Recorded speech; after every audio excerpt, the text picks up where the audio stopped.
किसी भी लोकतंत्र में जवाबदेही, जिम्मेदारी और पारदर्शिता सबसे अहम होती है। ये जरूरी है जनता के चुने हुए नुमाइंदे सार्वजनिक जीवन में आदर्श आचार संहिता की मिसाल पेश करें।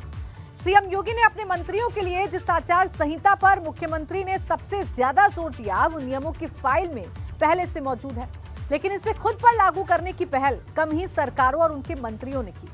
अब योगी आदित्यनाथ ने साफ कर दिया है कि सरकार पर भ्रष्टाचार का कोई दाग उन्हें मंजूर नहीं और इसके लिए मंत्रियों को भी पारदर्शी जीवन जीना होगा, जिसकी शुरुआत संपत्ति के हिसाब से है।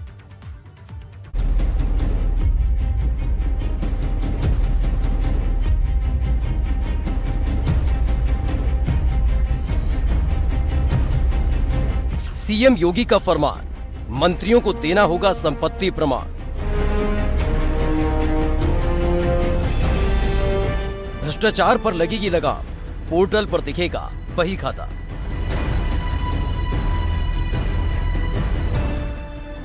जब से सीएम योगी ने सूबे के मुखिया की दोबारा शपथ ली है, तब से सीएम योगी धुआंधार एक्शन ले रहे हैं। लेकिन अब सीएम योगी के एक्शन ने न सिर्फ विपक्ष को बल्कि अपने मंत्रियों को भी चौंका दिया है, क्योंकि सीएम योगी ने फरमान सुनाया है कि सभी मंत्री अगले 3 महीने के अंदर अपनी और अपने परिवार के सभी सदस्यों की चल और अचल संपत्ति का पूरा ब्यौरा दे दें।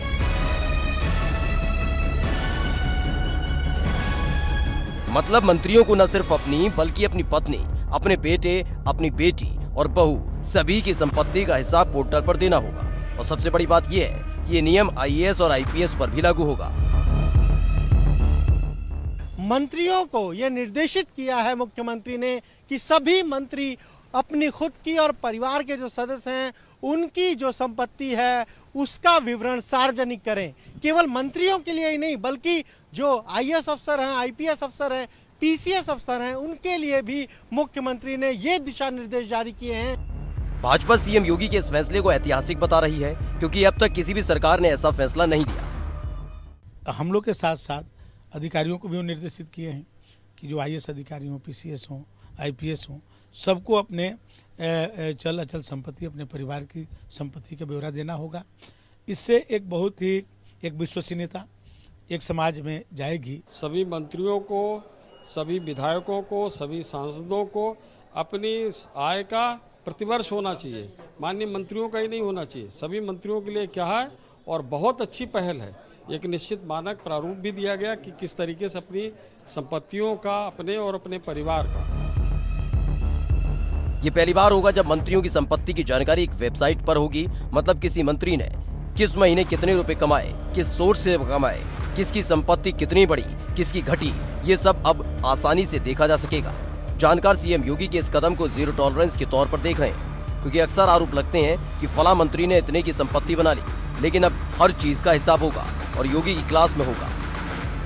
इसी के साथ ही सीएम योगी ने सभी मंडलों के मंत्री समूहों का भी ऐलान कर दिया है।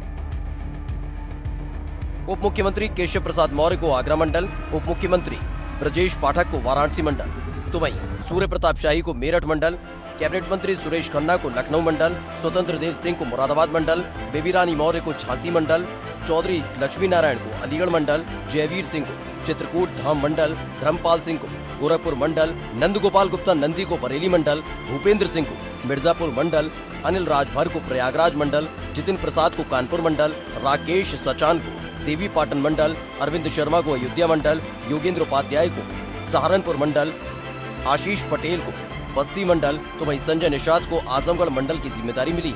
ये सभी मंत्री शनिवार और रविवार को अपने अपने मंडल का दौरा करेंगे और इसकी पूरी रिपोर्ट देंगे। साफ तौर पर मुख्यमंत्री ने 15 मई से पहले सभी मंत्रियों को जो जिलों में जाकर रिपोर्ट लेनी है वो रिपोर्ट लाकर उनको देने को कहा है। जाहिर सी बात है, जब मंत्री क्षेत्रों में जाएंगे, अपने प्रभार वाले जिलों में जाएंगे, वहां मंडलों में जाएंगे, तो कहीं ना कहीं उस जिले में क्या कुछ समस्या है इसकी जानकारी उन्हें मिलेगी और उसके बाद जब रिपोर्ट आएगी तो उस जिले के विकास का एक नया खाका खींचा जाएगा।